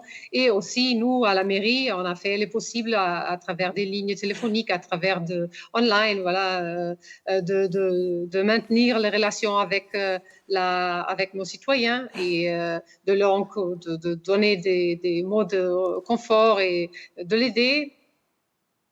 aider. Vous avez, et ça sera ma dernière question, vous avez jeté un coup d'œil également à ce qui se faisait ailleurs. Alors là, on est dans une émission d'échange, justement, on vient de voir l'Irlande, aujourd'hui vous, il y a quelques jours l'Espagne, mais de la même façon, est-ce que le fait de faire partie d'un réseau comme celui qui vous rassemble, mais plus largement d'autres liens avec les villes, ça vous a inspiré parfois, selon vous? Ça a été intéressant de regarder ce que chacun faisait?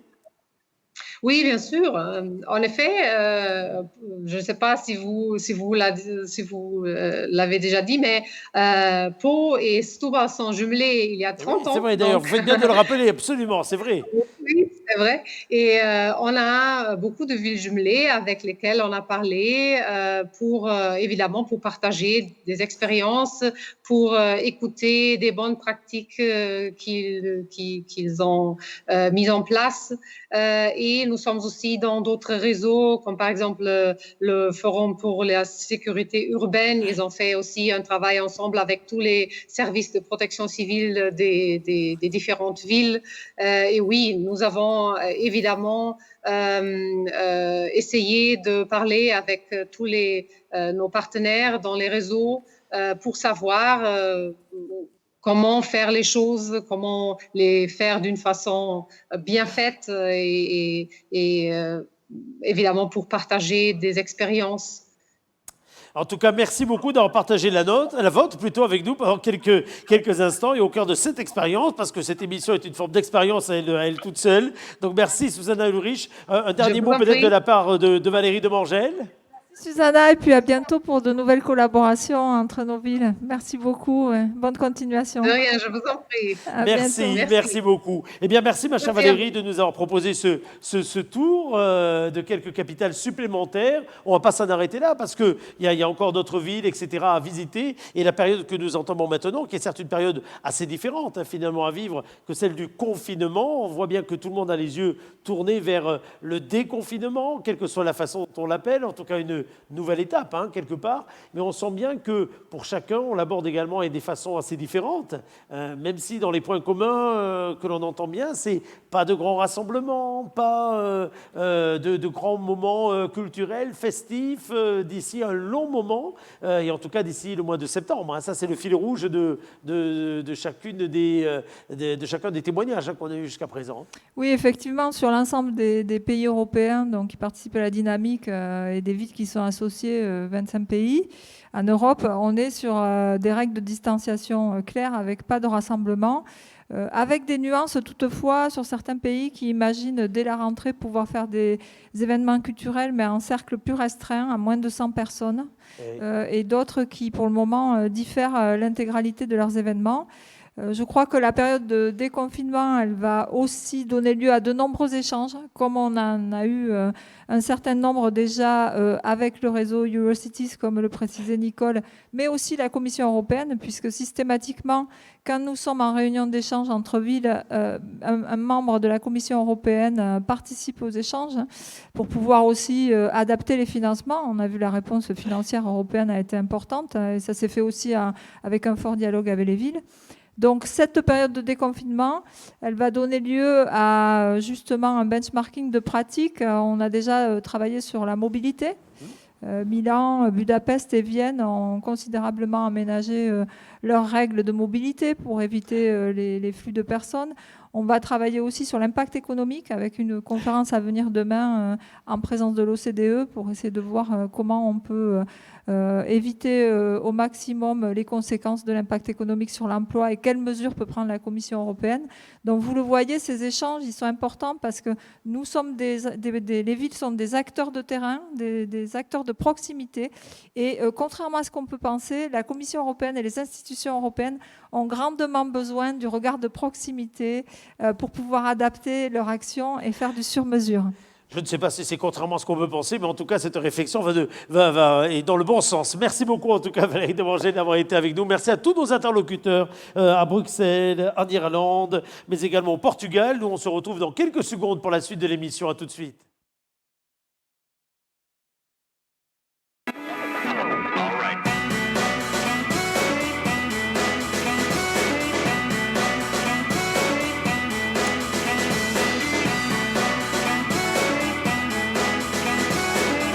Toute dernière séquence de cette émission, Bonsoir le Béarn, on a beaucoup parlé d'Europe, donc depuis hier, et bien là on va aller encore plus loin que l'Europe, avec cette dernière étape que nous allons vivre ensemble d'une balade que nous avons rejoint finalement il y a peu de temps, la balade de Ben, initiée entre autres par celui dont le visage va apparaître maintenant à l'écran, Benoît, bonsoir.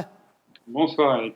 Alors écoutez, en ce dimanche, nous ne sommes plus qu'à quelques heures de ce qu'on appelle déjà le jour du déconfinement. Alors c'est bien parce qu'il y a quelques jours à peine, on disait attention, le 11, ça ne sera pas le jour J du déconfinement, on ira tout doucement, etc. Alors on sent bien que dans tous les esprits, on déconfine pour beaucoup, il y aura un avant, un après, et la balade de Ben qui avait été lancée, comme cette initiative d'ailleurs au début du confinement, s'arrête, elle, ce soir. C'est bien ça, mon cher Benoît? Oui, en fait, pour être plus précis, oui, elle s'arrête ce soir. Elle s'est arrêtée en fait avant-hier à Valparaiso, dans cette magnifique ville du Chili, que je vous conseille bien évidemment. Et puis j'avais demandé à tous les voyageurs qui ont suivi la balade de Ben de nous envoyer leurs vraies photos de voyage, ce qu'ils ont pu faire avant le confinement. Et nous avons reçu une pluie de photos de voyage que nous avons publiées dans le dernier carnet. Qui est en fait l'album photo des voyageurs, mais des vraies photos cette fois-ci. Des vraies photos. Alors on va voir tout à l'heure un petit montage vidéo. D'ailleurs, vous avez partagé avec nous. On va juste rappeler que cette initiative, elle est née donc quelques heures après l'annonce du confinement et que le principe était que chacun finalement collectait son nombre de pas, de kilomètres, de distances effectuées dans le confinement. C'est des distances très courtes. Et qu'en additionnant tout ça, tous vos contributeurs finalement, vous permettez de tracer un voyage, de toute forme, de toutes sortes sur la carte du monde et de visiter des pays. Quels souvenirs vous allez garder de ce périple, quelque part virtuel, mais finalement extrêmement concret au travers des anecdotes, des photos, des vidéos que vous avez partagées, Benoît? Il y a beaucoup de choses que j'ai gardées là. Il il y a l'aspect pur voyage qui m'a fait curieusement. Il y a des jours, je me demandais si finalement je n'étais pas allé dans les lieux que je racontais, tellement on avait passé de temps à les documenter. Et puis on a découvert vraiment des pays qu'on n'imaginait pas aussi incroyablement splendides. Moi, je reste marqué par l'Iran, Ah oui. par la Birmanie, et plus récemment par le Pérou, la Bolivie, le Chili, qui sont des lieux époustouflants. Donc il y a ces chocs un petit peu de lieux. Il y a des lieux de pure nature qui sont vierges de toute action de l'homme et qui sont extraordinaires. Et puis de l'autre côté, il y a les lieux qui ont été travaillés par la main de l'homme et qui finalement sont tout aussi extraordinaires, ce qui nous fait un petit peu réfléchir sur quid de l'absolue beauté de la nature et quid de l'absolue beauté de la nature transformée par l'homme. C'est assez curieux en fait. Alors, ce temps est peut-être à revivre d'ailleurs, hein, pour ceux qui n'auraient pas suivi jour après jour les différentes étapes, puisque on a vu tout à l'heure la page Facebook, et à l'intérieur de la page Facebook, il y a bien sûr le carnet de route, hein, avec tous les jours, et pour chaque jour, une étape différente. Et chaque étape, on le voit, mise en forme avec la complicité également de l'agence Freestyle, que je salue une nouvelle fois, bien permettait d'avoir cette présentation rédigée, visuellement extrêmement sympa d'ailleurs, de votre balade, à la fois personnelle et puis quelque part finalement extrêmement partagée. Vous avez fait partie de ces rares personnes qui ont pu voyager pendant le confinement, mon cher Benoît.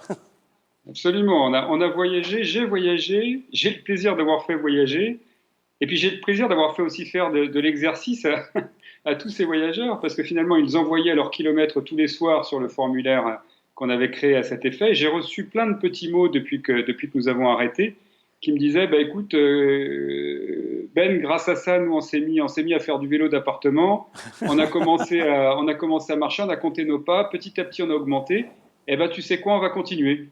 Ah ben c'est bien, c'est pas mal si on a fait marcher des gens.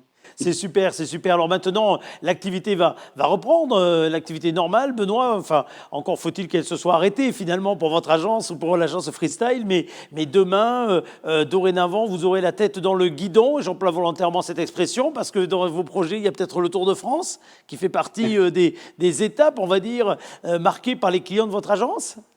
Absolument, absolument. L'agence BBN travaille sur le Tour de France en réalisant des caravanes pour les clients sur le Tour de France, et bien on croise les doigts pour que le Tour de France soit bien maintenu fin août jusqu'à mi-septembre, pour que nos clients puissent s'exprimer sur les routes du Tour comme ils ont l'habitude de le faire devant des foules qui, je pense, seront quand même beaucoup plus maigres que d'habitude, mais nous espérons que l'événement sera maintenu. Absolument. Ben déjà, les visiteurs venant des quatre coins du monde, parce qu'il faut se dire qu'à ce moment-là, on vient souvent de loin hein, pour vivre le Tour de France, on aura peut-être plus de mal à venir, mais quoi qu'il en soit, l'attente, si le Tour peut avoir lieu, sera sans doute grande pour pouvoir se rassembler. Ça sera la première vraie fête populaire, hein, parce que d'ici là, on voit bien que les événements au-dessus de 5000 seront, quoi qu'il en soit, proscrits, donc ça risque d'être le top départ, finalement, d'une réouverture. Encore faut-il que tout se passe bien sanitairement, hein. Exactement, ça serait le top départ de la vraie vie. Exactement, on espère, et de vraies belles balades. En tout cas, bravo pour cette initiative, très originale. Alors, toute cette semaine, puisque il nous reste encore une semaine d'émission dans ce format, on va avoir beaucoup de conclusions de toutes ces initiatives lancées par les uns et par les autres. Certains qui se sont mis à faire de la création théâtrale, dont nous verrons les dernières réalisations, d'autres qui se sont mis à faire des créations solidaires et qui, pour le coup, vont continuer autour des masques, autour des dons, etc. D'autres initiatives vont naître, d'ailleurs, dans cette période de redépart, mais qui va se faire par étapes d'abord, et puis qui va nécessiter évidemment beaucoup de solidarité, parce que derrière la mise entre parenthèses que l'on vit, Benoît, il y a également un retour au concret, notamment au niveau économique, au niveau social, qui ne va pas être sans inquiétude et sans difficulté. On pense à de très nombreux secteurs d'activité, dont très clairement le nôtre, le vôtre, etc. On fait partie de ces secteurs d'activité où, mine de rien, on va quand même avancer très sérieusement dans le flou pendant encore très longtemps, et avec des dommages économiques qui seront pas neutres. Oui, absolument. Je pense qu'on est un secteur mais durablement touché. En règle générale, quand les entreprises coupent des budgets, elles ont l'habitude de couper les premiers budgets, sont les budgets de communication, ce qui est légitime. Ce qui est légitime d'ailleurs, ce qui est tout à fait légitime, bien sûr. Et puis à côté de ça, il faut être quand même très relatif, parce que certes, nous sommes touchés, certes, ça sera certainement durable, et il faut se réinventer, c'est ce que vous faites Eric, un grand bravo à vous et à vos équipes pour ce que vous avez fait, parce que c'était juste formidable. J'espère que ça va continuer. On va continuer, en effet. On va continuer sous d'autres formes, mais on va continuer cette aventure-là parce que, pareil, les messages pleuvent là-dessus. Donc, oui, on va continuer. Voilà. C'est ça, il faut qu'on se réinvente. À toute chose, malheur est bon. Nous avons à nous réinventer. Nous sommes des entreprises de communication. La communication, c'est la créativité. Alors, justement, travaillons là-dessus et aidons ceux qui n'ont pas cette chance, parce que tous ces commerces qui ont été fermés, ces restaurants, ces bars qui n'ouvrent toujours pas, des entreprises culturelles qui sont dans des situations catastrophiques. Oui, il va falloir trouver des idées aussi pour les soutenir, pour les aider. C'est aussi notre boulot, quoi. Absolument. Et puis, il va falloir trouver des idées pour continuer à voyager, parce que les voyages forment non seulement la jeunesse, mais sont également fondateurs de beaucoup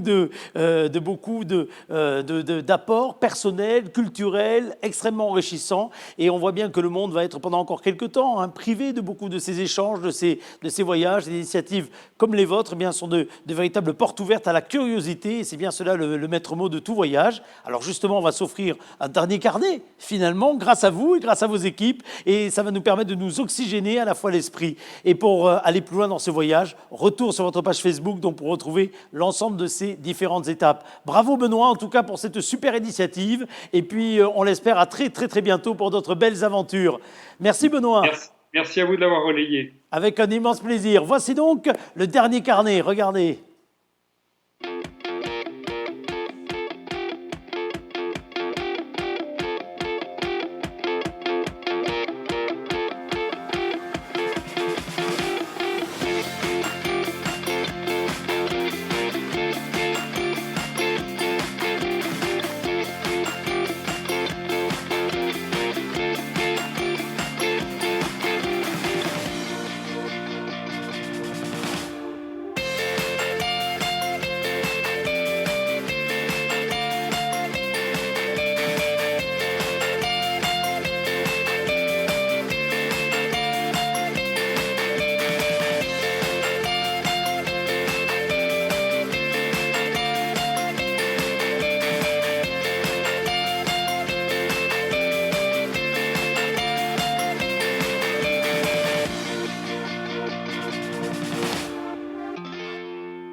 La balade de Ben qu'on a eu plaisir à relayer ici même parmi les très nombreuses initiatives qui nous auront accompagnés finalement depuis le début de cette émission. Il nous reste une semaine à passer ensemble dans ce format avant que nous ne terminions par un grand final. À vrai dire, on ne va pas directement terminer puisque la semaine suivante, le 18, le 19, le 20, nous serons également en direct tous les soirs avec une suite à Bonsoir le Béarn qui sera essentiellement consacrée à des grands débats ayant trait à l'agriculture en collaboration avec la Chambre régionale d'agriculture de Nouvelle-Aquitaine et de très nombreux acteurs et partenaires. Nous allons tous les soirs relayer de grands débats qui vous concernent, qui nous concernent tous, exactement sur le même créneau horaire et dans les mêmes conditions de direct et de travail. Ces conditions d'ailleurs de direct de travail que nous mettons avec nos équipes de Créasud à votre disposition, chers amis, puisque on l'a souvent dit, depuis le début du confinement, nous avons pu mettre en place une logistique technique qui en réalité était déjà nôtre depuis de longs mois.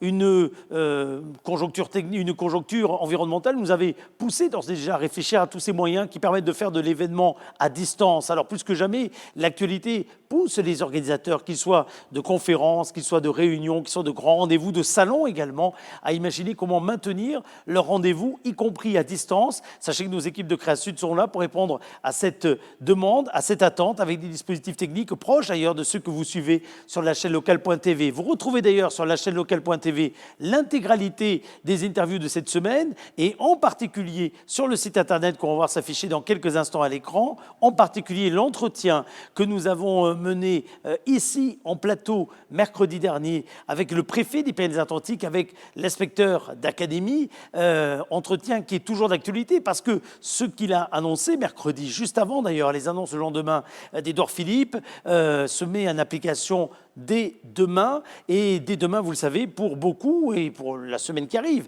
ça va être une forme de rentrée également scolaire. Alors si vous voulez tout savoir, tout comprendre sur la façon dont les écoles sont organisées, je vous invite à revoir en replay cette interview qui fait partie des replays de la semaine. Lundi, nous avons parlé énormément dans cette émission d'initiatives fortes lancées El Camino par l'Orchestre de Pau. Faisal Karoui, Frédéric Morando étaient présents lundi dans cette émission pour faire jouer d'ailleurs en direct des jeunes de ce chœur El Camino tout à fait, de ce groupe El Camino tout à fait particulier, original, des jeunes qui ont reçu leurs instruments de la main de Faisal Karoui et de Frédéric Morando pendant la période de confinement. Mardi, je vous invite d'ailleurs à revoir l'émission de mardi, un débat très intéressant sur le système alimentaire local en Béarn, avec de très nombreux acteurs qui étaient présents en plateau et qui ont débattu de la façon dont notre alimentation impactait évidemment sur notre santé, la façon dont l'organisation locale avait tout son sens.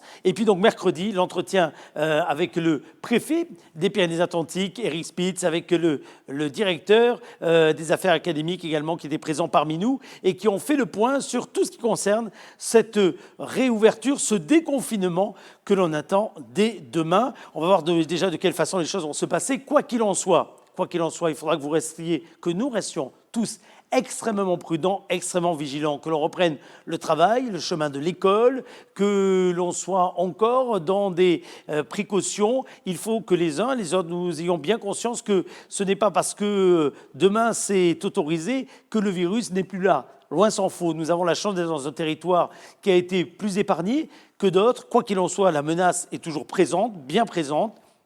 Et ce n'est pas parce que dorénavant les masques sont davantage là, ce n'est pas parce que dorénavant les services, notamment hospitaliers, médicaux, sont totalement organisés qu'il faut oublier cela. Donc c'est pour ça aussi que tout le long de la semaine, nous vous rappellerons ces différents gestes barrières, nous vous rappellerons les dispositifs, les nouvelles obligations qui sont les nôtres.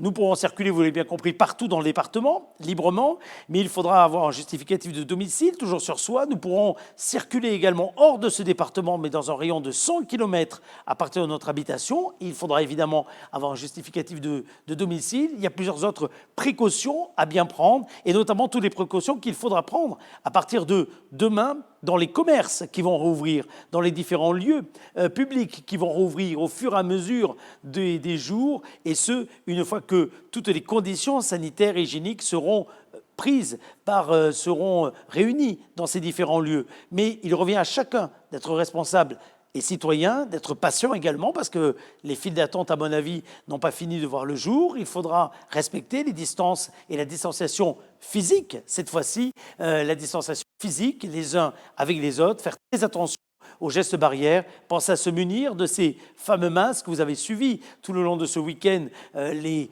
importantes distributions, parfois avec les ruptures de stock à certains horaires. Quoi qu'il en soit, les distributions continuent, et puis il revient à chacun de pouvoir s'équiper maintenant. Vous avez bien vu que la grande distribution en avait, les pharmaciens en avaient également. Bref, chers amis, il revient à chacune et à chacun d'être responsable de cela. Et puis cette phase de retour, de déconfinement, elle va être accompagnée également d'un très grand nombre de doutes, de questions, d'interrogations, et en particulier au niveau économique, en particulier au niveau social. C'est pourquoi tout le long de la semaine, nous continuerons à faire le tour des différentes villes du Béarn afin de voir de quelle façon ce déconfinement se passe. Et nous serons là, à l'écoute de tous les commerçants, de tous les chefs d'entreprise qui en ont besoin, afin de faire passer leurs informations, vos informations. On va voir afficher le numéro de téléphone et l'adresse mail que vous connaissez, peut-être si vous êtes des fidèles de l'émission, le fameux bonsoirlebéarn@gmail.com. Il est toujours à votre disposition. Si vous avez des photos de votre commerce rééquipé, afin d'être évidemment en mesure d'ouvrir. Si vous avez des vidéos, envoyez-les nous, on va les diffuser gratuitement évidemment. Si vous avez des messages à faire passer concernant les conditions de réouverture, 06 44 63 07 14. Et dès demain, nous serons d'ailleurs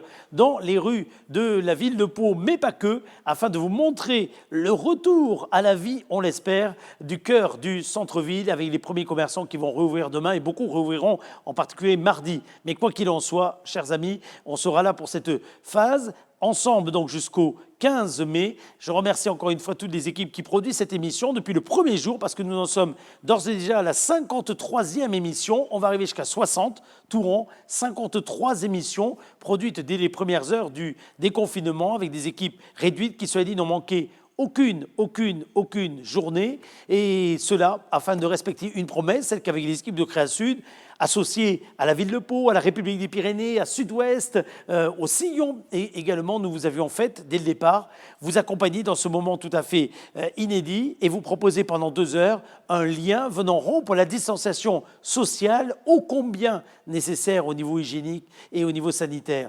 Ce lien, on va essayer de le garder tous ensemble afin de continuer ce qui est notre mission, d'ailleurs depuis 25 ans, c'est de vous informer, c'est de vous divertir, c'est de vous fédérer, c'est de vous rassembler, même à distance. Rendez-vous demain, nous serons avec le PDG de Terega, Dominique Maucly, qui va avoir également une vision tout à fait nationale et internationale des grands enjeux à venir en matière de transformation énergétique post-Covid-19. Rendez-vous demain, toujours à 17h pour ceux qui aiment le direct, ou bien en replay, quelle que soit l'heure qui vous convienne. Salut et à demain.